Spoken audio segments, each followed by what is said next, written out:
ษาบ่ได้อายที่ต้องเจ็บที่เหนื่อยเพื่อจัดการสิ่งเสียเหลือจากการนำใสของสังคม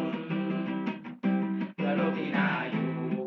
เพื่อความสะอาดของชุมชนพวกเขาทุกคนพร้อมสร้างตนเพื่อผลของส่วนรวมกลุ่มอาสาพัฒนาสิ่งแวดล้อมพวกเขาพร้อมร่วมกันเพื่อสร้างสรรค์